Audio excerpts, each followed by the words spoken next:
देखो जो हमारी एस्टिमेशन वाली सीरीज चल रही है उसके अंदर नेक्स्ट एक छोटा सा टॉपिक है, वो है एस्टिमेशन ऑफ यूरिक एसिड। ठीक है, अब यूरिक एसिड होता क्या है वो देखते हैं पहले। तो जो हमारी बॉडी के अंदर जो प्यूरिन है, जो प्यूरिन न्यूक्लियोसाइड है, उनका जब मेटाबॉलिज्म होता है, जब ब्रेकडाउन होता है, तो हमारे पास क्या बनता है, यूरिक एसिड बनता है। तो ये भी अपने आप में क्वेश्चन है, डायरेक्ट पूछ लेते हैं कि यूरिक एसिड बनता कैसे है। तो हम बताएंगे कि जो प्यूरिन है उसके ब्रेकडाउन से या उसके मेटाबॉलिज्म से हमें क्या मिलता है, यूरिक एसिड बनता है। और इस यूरिक एसिड को हम क्या करते हैं, बॉडी से बाहर निकाल देते हैं, हमारे लिए किसी काम का नहीं है। ठीक है, अब प्यूरिन कौन कौन से हैं, तो एक तो एडेनिन है और एक ग्वानिन है। ये सभी जानते हैं कि एडेनिन और ग्वानिन दो ही प्यूरिन हमारी बॉडी के अंदर होते हैं। तो ये कुछ एक मेन बात है।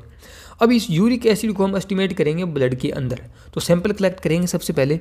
तो सैंपल कलेक्शन। अब इसमें क्या ध्यान रखेंगे वो देखो। सैंपल कलेक्शन, सबसे पहली बात जो ये है वो है कि हमें मॉर्निंग सैंपल चाहिए। ठीक है, morning sample, early morning sample. ये नहीं कि पेशेंट जो है वो आफ्टरनून में आ रहा है या शाम को आ रहा है, यानी कि हमें अर्ली मॉर्निंग सैंपल चाहिए। नेक्स्ट ये है कि जब हम यूरिक एसिड का एस्टिमेशन करेंगे तो अगर किसी पेशेंट ने प्यूरिन रिच डाइट अगर खाई है सुबह या रात को, तो उसके अंदर, उसके ब्लड के अंदर ऑब्वियस सी बात है कि यूरिक एसिड का लेवल हाई मिलेगा, तो हमारा काम बिल्कुल ख़राब हो जाएगा। तो हम पेशेंट को बोलेंगे कि प्यूरिन रिच डाइट जो है, प्यूरिन रिच डाइट उसको कंज्यूम ना करें, प्यूरिन रिच डाइट को कंज्यूम ना करें। और दूसरी मेन बात यह है कि कभी कभार क्या होता है, या हमेशा ही होता है, कि कुछ बैक्टीरिया ऐसे होते हैं जो सैंपल के अंदर इस यूरिक एसिड को ब्रेक डाउन कर देते हैं। तो जब यूरिक एसिड ब्रेक डाउन हो जाएगा तो अपने को इसकी वैल्यू कम मिलेगी। तो हमें क्या करना होता है कि इमीडिएटली जो है वो सैंपल को प्रोसेस करना होता है। तो इमीडिएटली, तुरंत,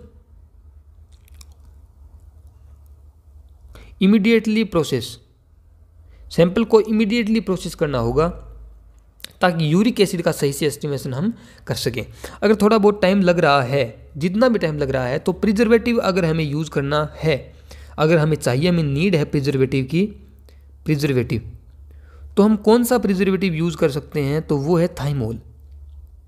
अगर हमें प्रिजर्वेटिव डालना ही है तो हम थाइमोल को यूज़ कर सकते हैं, क्योंकि ये क्या होता है, ये एंटीबैक्टीरियल होता है।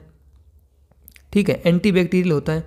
और जब ये एंटीबैक्टीरियल है तो ये बैक्टीरिया को एक्ट करने नहीं देगा, तो हमारे पास यूरिक एसिड बचा रह जाएगा, उसको हम एस्टिमेट कर लेंगे एकदम सही से।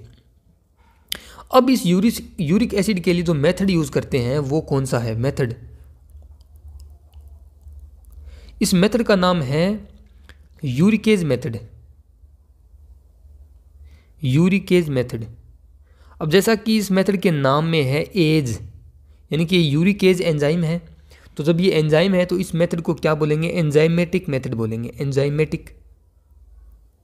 Enzymatic method. तो ये एक टाइप का एंजाइमेटिक मेथड है, यानी हम किसी एंजाइम को यूज़ करेंगे यूरिक एसिड के ऊपर, वो यूरिक एसिड को ब्रेक डाउन करेगा और उसके बाद जो बाई प्रोडक्ट बनेगा उसकी कुछ रिएक्शन करवा के हम देखेंगे कि यूरिक एसिड इसके अंदर कितना है।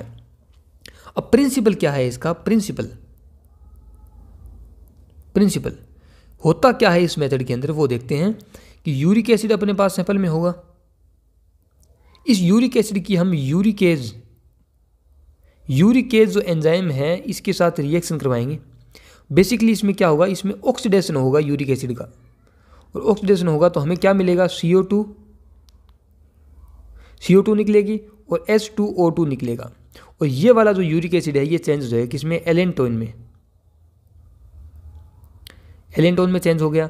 अब ये जो H2O2 है, इस H2O2 की रिएक्शन कराएंगे हम तो क्या कराएंगे, क्यूवेट के अंदर होगी, मशीन के अंदर होगी। इसकी रिएक्शन फर्दर होगी किसके साथ, 4 एमिनो एंटीपायरिन। ये नाम आपने बहुत बार सुना होगा, ये एक बहुत ही फेमस है, 4 एमिनो एंटीपायरिन। और बनेगा क्या, क्विनोनिमिन डाई बनेगी। और आपको पता है ये जो डाई है ये किस कलर की होती है, ये पिंक कलर की डाई होती है। और इसको हम किस पे मेज़र कर लेंगे, कलरीमेट्री से या स्पेक्ट्रोफोटोमीटर से, किसी से भी 530 नैनोमीटर पे फिल्टर लगा के और इसको हम मेज़र कर लेंगे। और इसको मेज़र करने का मेथड वही है, हम 3 ट्यूब लेंगे, जो हमने बार बार आपको बता रखा है। 3 ट्यूब लेंगे, टेस्ट, स्टैंडर्ड और ब्लैंक। ब्लैंक का सबसे पहले यूज़ करके हम कैलोरीमीटर की रीडिंग को 0 कर लेंगे, और टेस्ट और स्टैंडर्ड के अंदर जो भी रिजल्ट अपने को डालने हैं वो गाइडलाइन अपने को कंपनी से जो रिजल्ट लेंगे उसके ऊपर मिलेगी कि कितना माइक्रोलीटर क्या क्या डालना है। फिर उसको हम जो है वो इंक्यूबेट करेंगे 37 डिग्री सेल्सियस पर। कितने मिनट के लिए? 5 मिनट के लिए। और 5 मिनट के बाद इसको जो है वो कैलोरीमीटर के अंदर डाल के और हम एब्जॉर्बेंस या ओडी को मेजर कर लेंगे, और सेम फॉर्मूला लगाएंगे, serum uric acid OD of test by OD of standard into concentration of standard. ये फॉर्मूला हम यूज़ कर लेंगे दोबारा से, और इससे हम क्या निकाल लेंगे? सीरम यूरिक एसिड की वैल्यू निकाल लेंगे। अब जब हम इसकी वैल्यू निकाल रहे हैं तो अपने को नॉर्मल रेंज भी पता होनी चाहिए। तो नॉर्मल रेंज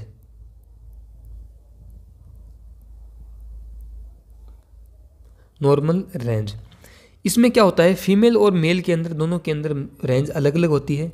तो जो फीमेल है, फीमेल का ये साइन होता है, आपको पता होगा। तो फीमेल के अंदर इसकी रेंज होती है 2 to 7 mg/dl, ठीक है। और मेल के अंदर इसकी होती है, ये मेल का साइन होता है, तो मेल की इसके अंदर होती है 1.5 to 6.5 mg/dl। तो ये इसकी नॉर्मल रेंज। अब इसके अकॉर्डिंग हम बताएंगे कि ये इंक्रीज्ड वैल्यू आ रही है या डिक्रीज आ रही है या नॉर्मल आ रही है, ठीक है। तो जब यूरिक एसिड की वैल्यू ज़्यादा आएगी, ठीक है, जब यूरिक एसिड की वैल्यू ज़्यादा आएगी तो उसको हम क्या बोलेंगे? हाइपर, है ना। हाइपर का मतलब ही क्या होता है? ज़्यादा। हाइपर यूरिकेमिया, यूरिसेमिया भी बोल दो इसको, कुछ भी बोल सकते हैं, हाइपर यूरिसेमिया, ठीक है। अब इसका जो है वो इसका पैमाना अलग अलग है। हाइपर यूरिसेमिया का मतलब होता है कि फीमेल के अंदर जो है वो कितना होना चाहिए?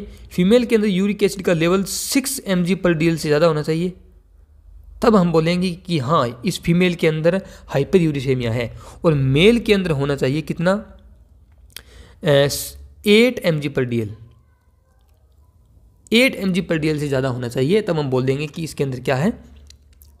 हाइपर यूरिसेमिया है, ठीक है। अब इसके रीज़न क्या होते हैं हाइपर यूरिसेमिया के? तो सबसे जो मेन रीज़न है उसमें आता है, पहला तो है कौन सा, कि अगर यूरिन कम आ रहा है, अगर यूरिन एक्सक्रीशन कम हो गया है किसी पेशेंट का, एक्सक्रीशन, जब यूरिन ही कम आ रहा है तो उसके थ्रू यूरिक एसिड बाहर कम निकलेगा, तो बॉडी के अंदर जो है वो यूरिक एसिड इकट्ठा हो जाएगा, तो हाइपर यूरिसेमिया हो जाएगा। और दूसरा इसके अंदर है कौन सा, कि अगर यूरिक एसिड का प्रोडक्शन ज़्यादा हो रहा है, अगर ज़्यादा जो प्यूरिन है वो ज़्यादा टूट के ज़्यादा मेटाबोलाइज होकर यूरिक एसिड ज़्यादा बना रहे हैं, तो ऑब्वियस सी बात है क्या होगा? हाइपर यूरिसेमिया हो जाएगा। तो इसमें लिखेंगे हम इंक्रीज प्रोडक्शन ऑफ, प्रोडक्शन ही ज़्यादा हो रहा है जब, increase production of uric acid. तो ये कुछ 2 फेमस इसके जो है वो रीज़न है किसके? हाइपर यूरिसेमिया के। अब यूरिक एसिड प्रोडक्शन किस में होता है? तो इसका एक नाम याद रख लो आप, एग्जाम्पल है गाउट डिजीज़ के अंदर यूरिक एसिड प्रोडक्शन ज़्यादा होता है, ठीक है। नेक्स्ट कंडीशन है जब यूरिक एसिड नॉर्मल रेंज से कम होगा तो उसको बोल देंगे हम हाइपो का मतलब भी क्या होता है? कम। हाइपो यूरिसेमिया,